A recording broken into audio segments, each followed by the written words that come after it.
once again to the bulletin. Ghana Gas is supporting government's decision to implement the new cylinder recirculation model.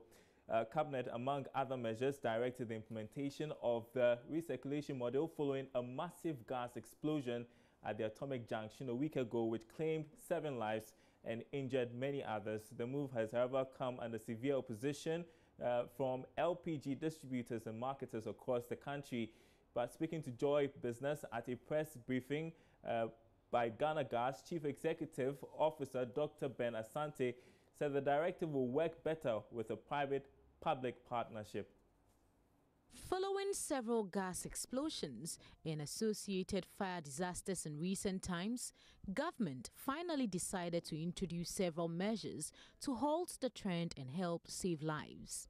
Key among these measures is the introduction of the LPG cylinder recirculation module beginning early 2018. However, the LPG marketers are kicking against the idea, fearing they will be put out of business. But the CEO for Ghana Gas, Dr. Ben Asante, is backing the introduction of the new module. I think if you have a third party, and in this case, I think we are suggesting both private entities and some government entities actually do the loading of these cylinders.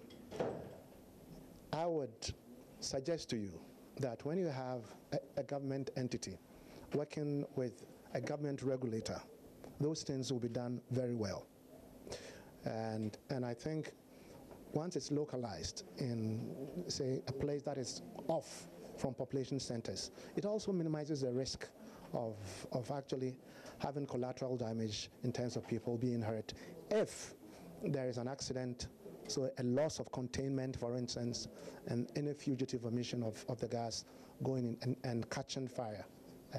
So I think when it comes to the point about maybe we wouldn't have enough LPG, look, the LPG that we produce, the LPG that we import will be consumed.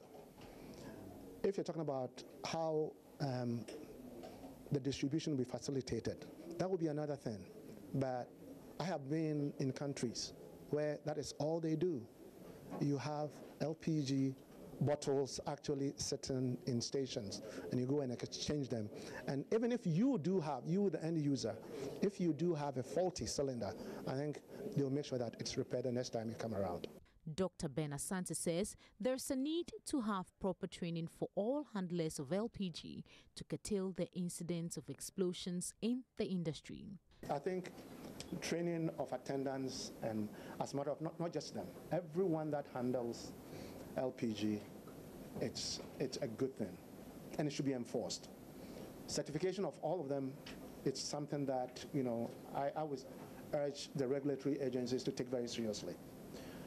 Because I believe that our attitude towards the environment and the safety as far as these gaseous mixtures are concerned, it's probably needs improvement, to put it mildly.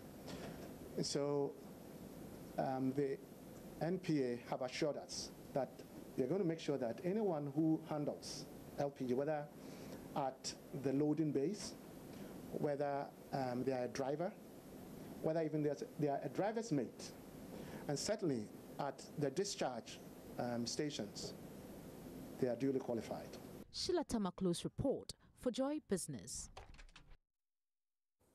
The Institute for Energy Security, IES, says the appreciation of the Ghana cedi, the drop in prices of gasoline and gas oil on the international market, and relatively stable crude oil prices on the global fuel market, it foresees a downward review of prices at the pump in the second pricing window of October 2017. The Institute hopes oil marketers will be guided by these fundamentals in terms of their pricing within the next 15 days. We are joined in the studio by the Principal Research Analyst of IES, Richmond Roxon, to throw more light on this. Thanks very much for your time. Before we go to that issue, I just want to pick your thoughts on, the debate that has to do with the recirculation module. For gas, the LPG cylinders.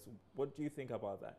Good evening to your viewers. I think that over the period it's been on the table from 2012, and once we are having these explosions, it's important that government reviews the way LPG is handled in this country, because we can't continue doing the same things and expect different results. Over the period, the training that you're supposed to give to those who handle LPG hasn't been forthcoming. So even though this policy is good, even though siting will be dealt with, because what it means is that the plants are going to be away from town.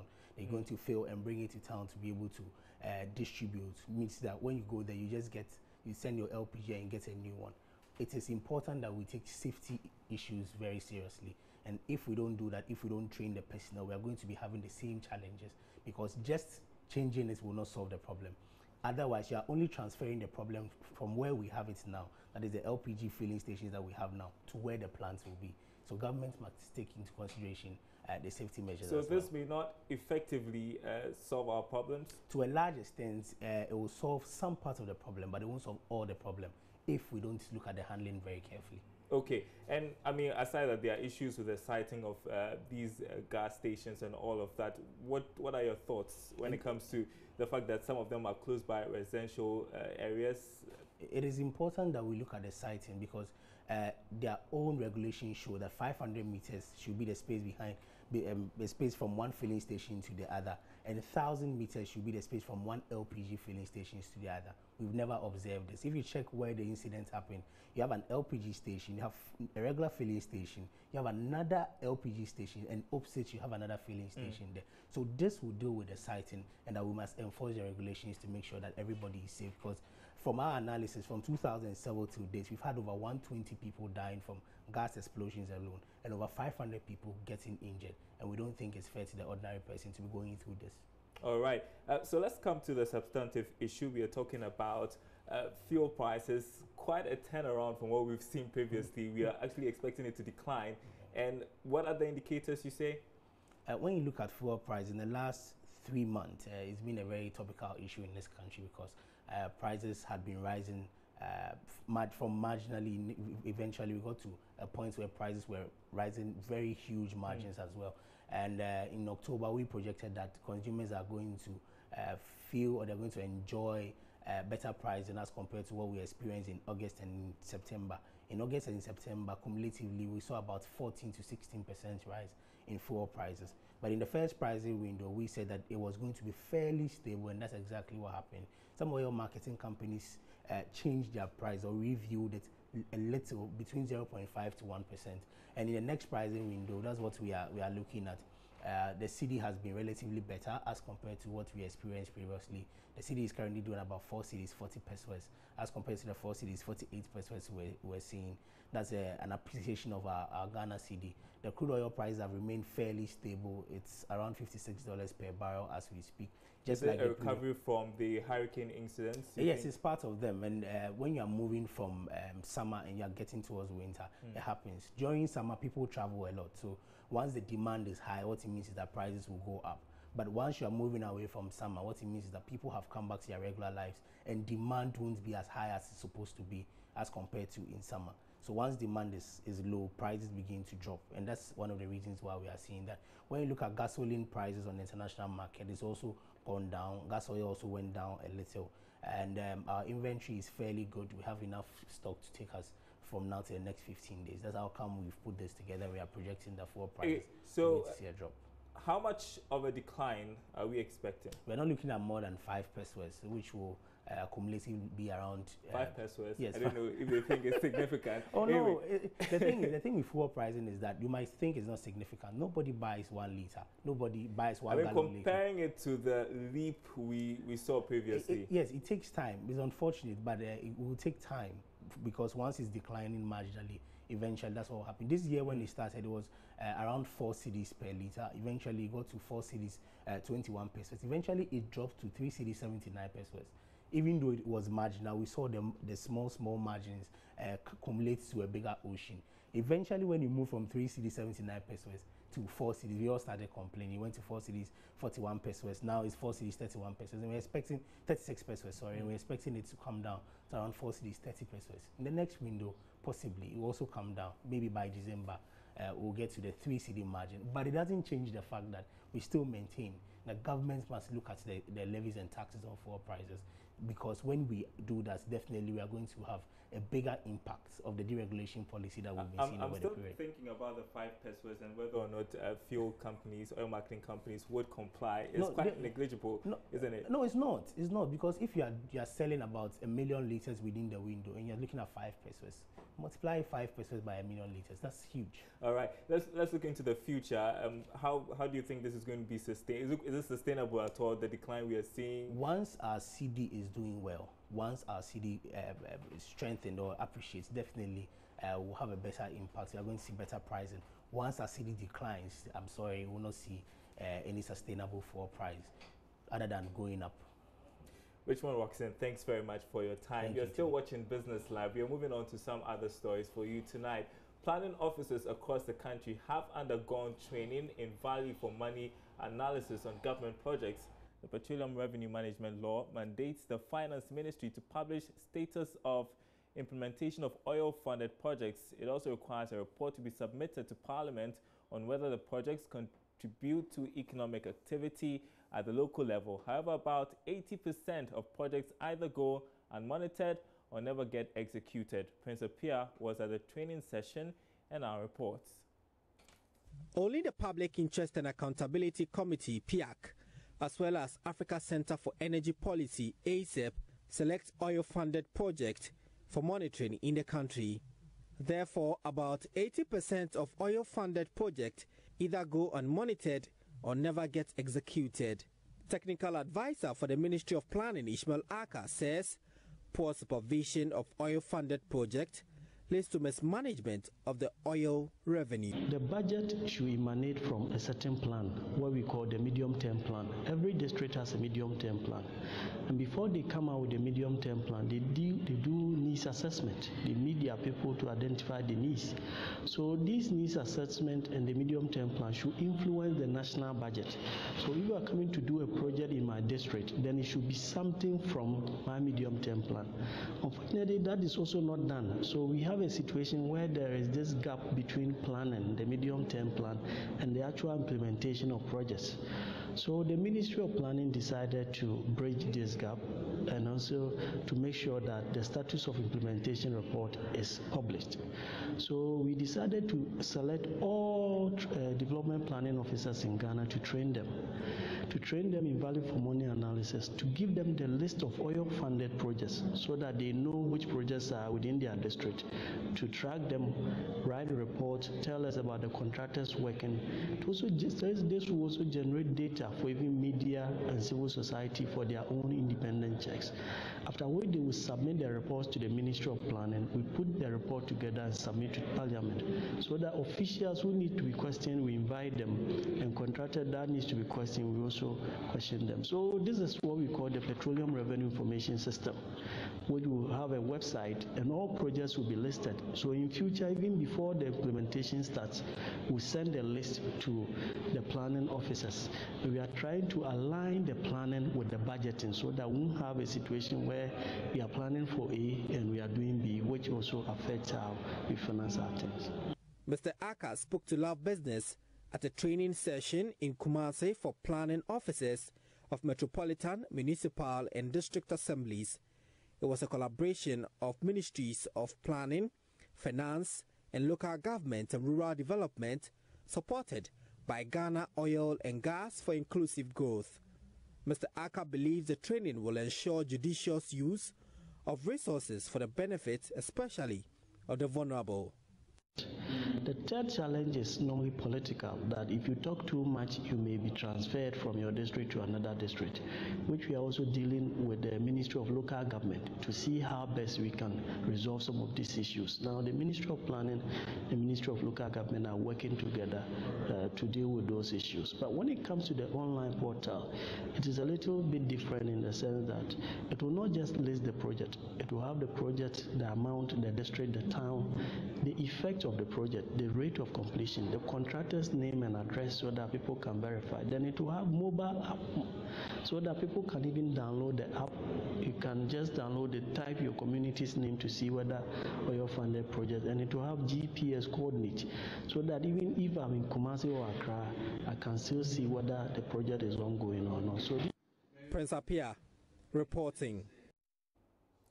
The National Food and Buffer Stock Company, NAFCO, is embarking on a program to rehabilitate all abandoned warehouses in the country as means to boost the current food stock in the country.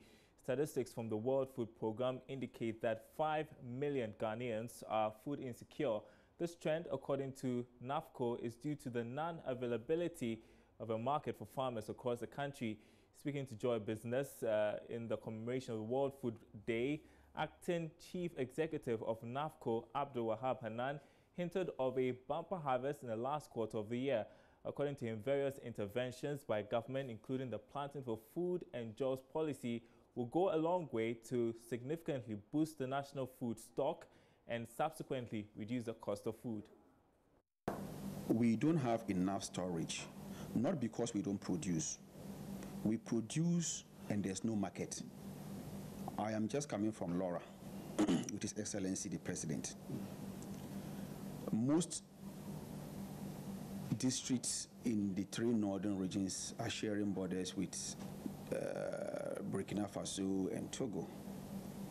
So our farmers, after they harvest their produce, they sell this produce to the neighboring countries, simply because of lack of ready market in Ghana. So we are positioning ourselves very well to provide them with prompt payment of the minimum guarantee price. We are going to have this expansion of our district warehouse capacities in a minimum of 1,000 metric tons of each for each district in the country. Laura, Tumu, and areas like Paga, and we are going to, strategically position ourselves very well in terms of paying them prompt and also having some storage structures. For now, we are making arrangement to carry pro cocoons. They are hermetic storage structure. They are like the tarpaulins. We are going to mount them at the various district assemblies. Then we will register the local buyers in those districts. When that is done, we have an arrangement with ADB to partner with rural banks in those districts, so that as and when farmers, license buying companies buy from farmers, they can easily get their money from the district to continue buying. They don't have to come to the urban areas or the regional capitals to withdraw their money. So through state of food security in Ghana now, I think marketing has been a challenge over the.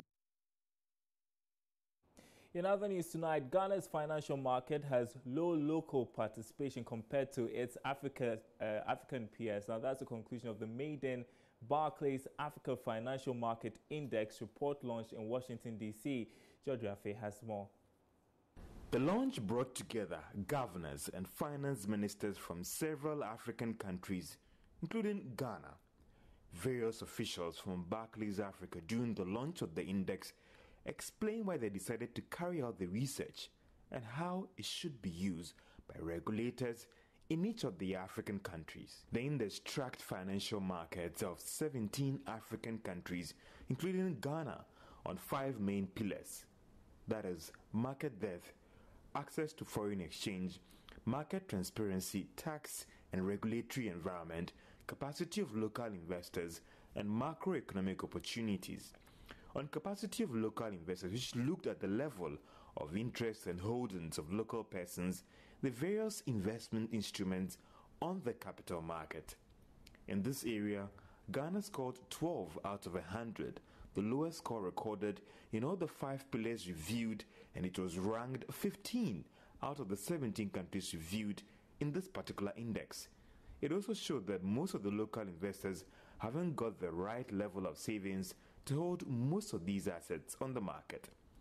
This means that most of the assets were held by foreigners, opening us up to external shocks, capital flights, and pressure on the Ghana cedi anytime they decide to move the money away. However, despite this challenge, the country made some strong gains when it came to regulation, transparency, and tax, as it was ranked 8 out of the 17 markets reviewed. In all, the country was praised for having some strong potential for growth, as well as a market leader in the region. But speaking at the program, Finance Minister Ken Ofori-Atta said they are working hard to correct the challenges identified with Ghana. South Africa came on top as having the best and the well-developed market in the region. Okay, so let's hear from the Managing Director of Barclays Africa, George Asante, who tells Joy Business despite this challenge, regulators in Ghana have made some progress that needs to be commended. The Barclays Africa Financial Market Index is a report that we put together with the support of OMFIF, which is an independent think tank and a research organization. And it's supposed to determine or be a barometer of the accessibility and openness of African financial markets, and the intention really is to have something that will help accelerate structural reforms that are needed to be able to move the African continent ahead from a resource mobilization perspective. So one of the key things we want to achieve through this is to be able to have a common reference point for African countries and a platform for discussions, and importantly to agree on where each African country is relative to what best practice is supposed to be, identify gaps, and come together as an industry and with stakeholders to agree on what we need to do to close those gaps across countries. I think as a measure of success, what we want to achieve really is that in a couple of years' time, we should have African markets more deepened, have a broader investor base, be more inclusive, and the market should be able to mobilize the necessary resources that are needed by the continent for infrastructure development. Let's come to Ghana specific, and then one would ask that how did Ghana fare in this whole report that was put out, and how can regulators in Ghana and even players in Ghana leverage on this report to attract the necessary capital, focus, and interest on their market? So I think the first point, and we were very privileged to have the Minister of Finance, who himself is a markets-related person, as one of our key panelists. And I think the key issue for Ghana is that there are a lot of positives and foundational work that have been done. So from an openness perspective, the country has basically passed a couple of laws that allow the broadening of the pension sector, for example. All right, so let me pick the thoughts of Bertha Tubiga, who is in with the numbers from the stock market on this low local participation on the financial market. What's the experience like on the bourse? Okay, let me say that it's very true. There are lots of potentials for the Ghanaian market, but if you look at the regulation, how our markets are regulated, you look at the pension industry, look at the insurance industry, where you're actually told where the percentage of funds mobilized, for instance, the insurance industry, where you have to put about 70%, if I'm right, about 70% into treasury, that's government of Ghana treasury bills, and then the rest.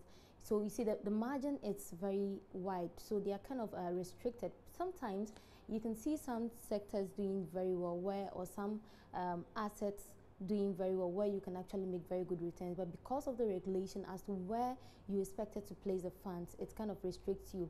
Foreign investors can bring in funds, but you look at where you're supposed to place the funds, and the expected returns of these investors you might not be able to meet it because you're kind of restricted. So the regulators have a role to play, like you mentioned, especially in the financial industry. Yeah. All right, so let's take a look at the markets. We missed you last week. I'm sure plenty of activity has gone by.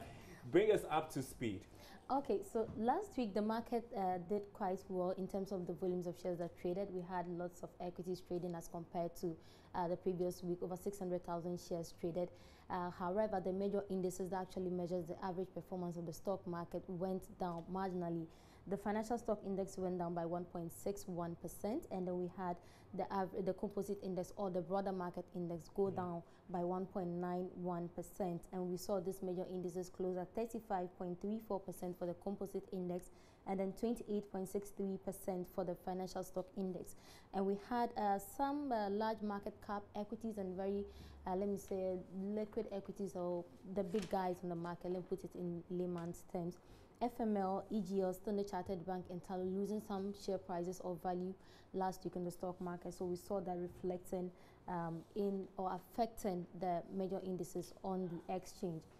And bringing it to today, we had... Well, of course, we were expecting increased market activity. Well, we had quite a significant number of shares trading today, and that was in CAR. CAR had over 4 million shares trading today in 17 trades. It could be that we had a block trade, but we didn't have a lot of equities trading. We had only 6 equities trading on the market today. And the issue, or the main reason, is from Friday till now, the systems, the IT aspect of that actually helps in trading has had some little issues. So trading does not start on time and it ends late. For instance, today trade closed at 4 p.m. instead of the normal 3 p.m.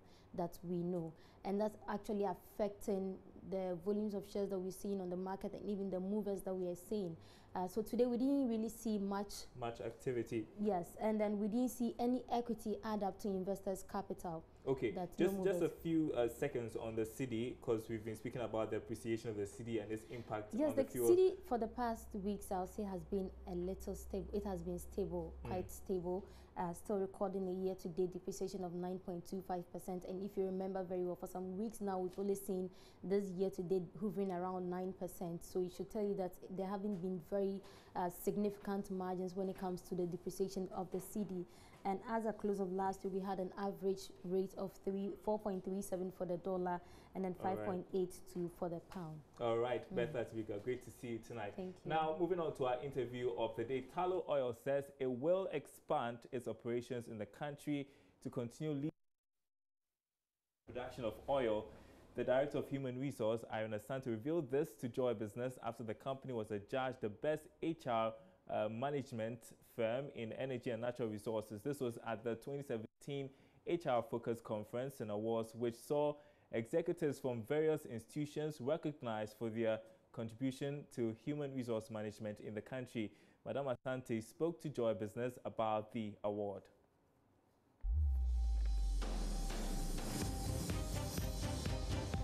Interview of the day. An organization that cares a lot about their people. We pride ourselves in making sure that we provide a good environment for people, for our employees to work in. It's about having the best HR practices within the industry sector, and I think that we've been recognized for that. We're proud of our employee engagement, we're proud of our people, we have localization plans, succession planning, employee engagement, so we're very proud of the award. So how do you hope to improve upon this very achievement? Oh, absolutely. I think it's going to give us an opportunity to even work harder and do more for our employees. So I certainly think that we'll think a lot about our performance management, more about our people management, how we can continue to develop our leaders and our middle management, etc. So we're going to do a lot more. Finally, what do we see Tullow in the next few years, especially when you're liaising with government and oil exploration? I think in the next few years we're going to maintain our assets. We're going to work hard to ensure that we maximize our production wherever we can, and we're obviously going to ensure that we have good relationships with our key stakeholders, and we want to really work in partnership, and it is about mutual benefit. So we're going to continue to strive for those relationships.